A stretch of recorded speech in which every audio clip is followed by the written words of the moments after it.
Clara Mendes.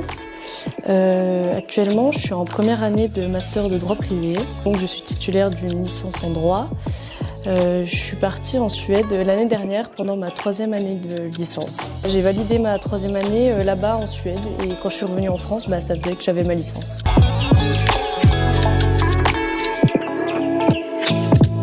Je suis partie pendant une année scolaire, donc ça fait 10 mois. Alors pourquoi je suis partie? Parce que j'avais toujours cette idée. Je savais qu'un jour, je voudrais aller faire mes études à l'étranger. La raison première, c'était pour améliorer mon anglais, puisque les cours là-bas en Suède étaient dispensés en anglais. Et puis aussi pour voir comment ils étudiaient là-bas, comment le droit était appréhendé là-bas. Surtout, je voulais étudier le droit international et voir si ça me plaisait, si c'était ça que je voulais faire. Je voulais pas partir avec un programme d'échange qui demandait un certain niveau, une certification, parce que je savais que j'avais pas un super niveau. Et justement, j'ai quand même pu partir et j'ai eu les cours là-bas en anglais et ça s'est bien passé, quoi. J'ai pu valider mon année, ça n'a pas du tout été une barrière, l'anglais. C'est important de dire pourquoi j'ai choisi Erasmus parce que c'est pas un des seuls programmes, mais c'est un programme qui propose beaucoup d'aides. C'est-à-dire que sans ces aides-là, j'aurais jamais pu partir.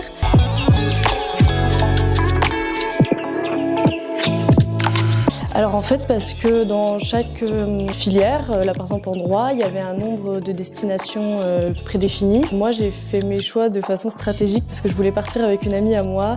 Donc par exemple on savait que si on mettait l'Angleterre en premier choix, c'était une destination qui allait être très prisée. Et donc on a préféré mettre la Suède parce que les cours étaient dispensés en anglais, donc on pouvait y aller. Et puis parce que moi ça me semblait très attractif, la Suède.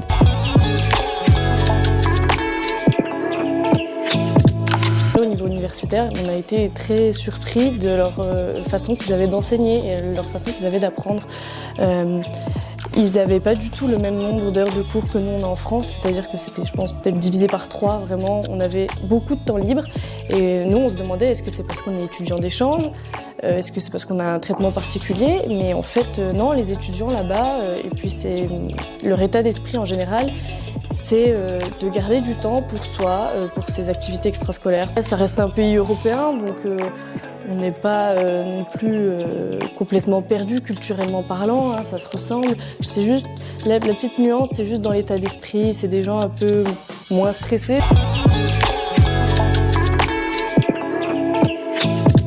Au début, avant de me renseigner sur les programmes, j'étais là, mais de toute façon, j'ai envie, mais ce sera jamais pour moi, puisque j'ai pas les moyens.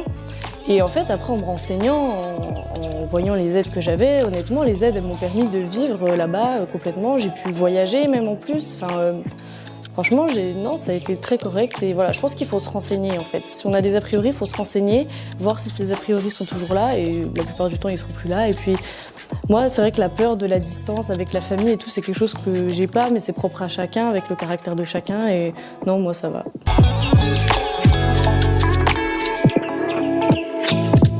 Je dirais déjà parce que j'ai aucune raison de ne pas le conseiller, hein, c'est vrai. J'en suis ressortie grandie, j'ai relevé très peu d'inconvénients honnêtement, parce que moi ça s'est super bien passé. Hein. Mais je pense que si vous avez cette idée de se dire pourquoi pas partir à l'étranger, il ne faut pas du tout avoir peur et il faut se lancer. Le programme Erasmus, ça permet d'enlever complètement le frein financier.